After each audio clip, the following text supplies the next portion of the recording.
Hello, everyone, and a very warm welcome to Cognito Key. Today, we're unlocking the secrets that are tucked away at the very start and the very end of some of our favorite stories. You know what I'm talking about, right? You're all excited to jump into a new adventure, you open the book, and there's a whole little story there, even before chapter 1 begins.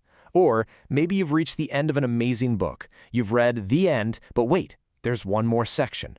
Well, these aren't just extra pages. They're the story's bookends, the prologue and the epilogue. Okay, so let's start right at the beginning, shall we? You can think of a prologue as the appetizer before a fantastic meal. It's that first delicious bite that gets you excited for everything that's about to come. So what is it exactly? Well, a prologue is its own separate little piece of writing that sits right at the front of the book. Its entire job is to give you a sneak peek, a little glimpse into the world you're about to step into. It's not part of the main story, but oh, it is so important. A good prologue does so much work. I mean, think about it. Maybe in a mystery novel, the prologue shows you the crime happening from a completely different perspective. It can introduce important characters, give you background details, set the mood, and even drop clues that you won't understand until much, much later. It's a very clever tool. So yeah, that's the bottom line. The prologue is basically the author telling you, hey, here's what happened before the story starts, and you kind of need to know this now. It's a way to give you critical information or just to hook you with a really dramatic scene that makes you think, wow, how are we going to get there?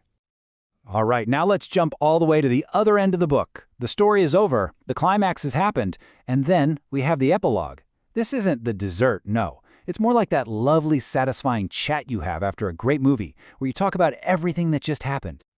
So, an epilogue is that final piece of writing that comes after the story is officially finished.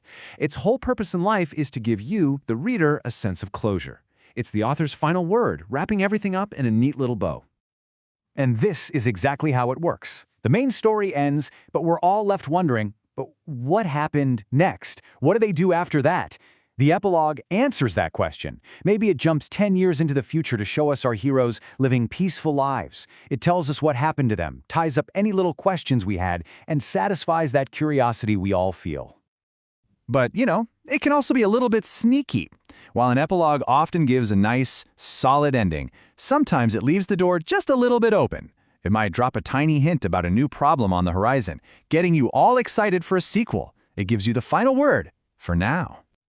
Okay, so we've met our two bookends. Now let's put them right next to each other to really get a handle on what makes them different. It's time for a head-to-head showdown. This chart just lays it out so perfectly, doesn't it? Placement, prologues at the beginning, epilogues at the end. What it does, one's an introduction, the other is a conclusion. And their main goal, the prologue wants to expose you to the world, while the epilogue wants to satisfy your curiosity about it. They're like perfect opposites. Really, this is the most basic, fundamental difference. It's all about timing. The prologue is the very first thing you read before chapter 1 even gets going. The epilogue, it's the very last thing, after the whole story is told. And their goals are completely different too. A prologue's job is all about exposure. It's there to pull you into the world. An epilogue is all about satisfaction. It's there to answer that big question, so what happened next? And let you leave that world feeling content.